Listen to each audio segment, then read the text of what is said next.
See if you can go ahead and solve this problem, because here everything has logarithms. So on the left we have a log plus a log, so we're going to combine those together and multiply what's after our logs. Then we'll distribute the x through to get rid of the parentheses. On the right, you take your exponent, or your 1/2 up as the exponent. Remember, 9 to the 1/2 power is 3. You now have a single log on the left, a single log on the right. Happens to be natural log. Still works though, because it's still a logarithm. You drop your logs, and then it's a normal quadratic equation.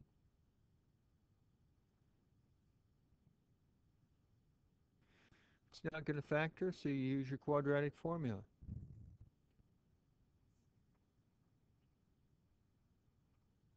Simplify what's inside of your root, you get the square root of 48. We're not going to be looking for decimal approximations. You're going to want to make sure you simplify that. 48, once again, is a 16 times a 3. So you get a 4 in front of your root. Now you could take a 2 out of the 4, the 2, and the 6, dividing them all by 2. You get negative 3 plus or minus the 2 square roots of 3. Now, you notice in our original problem here,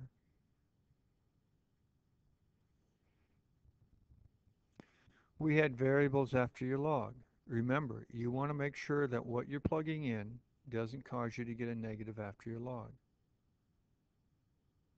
If we would take a negative and then subtract something, it would make it even more negative. And when we put that in here, it would cause us to get a negative after our log. However, when you take a negative 3 and add 2 square roots of 3, it ends up being slightly positive. So when you put it in here, it works. Plugging it in here, it works. So your only answer is the negative 3 plus the square root of 3.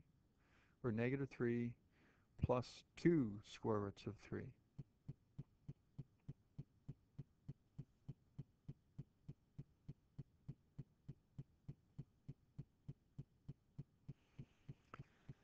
So see if you can get started on this one. Here, it looks like everything has logs. Left side, we're not going to do anything with. This, we're not going to do anything with. But you should realize, oh, this right here means 3 to what power is 9? Well, that's just a 2. You should then look at this one here and say, oh, I know that's one of those properties of logarithms. When the 4's are the same, then they drop out, leaving us with just 3. So really, this is the problem where not everything has logs, and we need to go ahead and solve it for x. When not everything has logs and you're trying to solve it, you need to get all the logs on the same side. So I'm going to subtract my log base 2 of x minus 3 from both sides. Then we end up with a log minus a log, or properties of logarithms. Says all we have to do is go ahead and divide what's after our logs.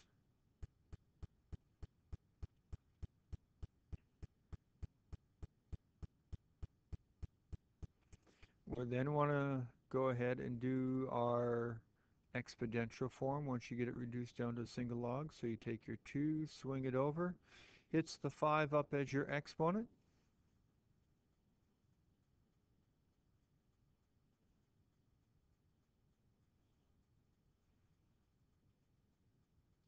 And so then we get a 32 over here, which is really a 32 over 1. So then you have a fraction equal to a fraction. We could just cross multiply. Distribute through.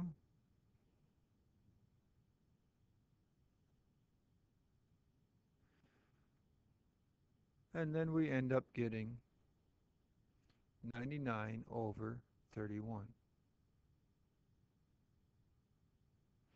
Now, you want to make sure if you take that 99 over 31 that it works in your original problem. 99 over 31 is a little more than 3.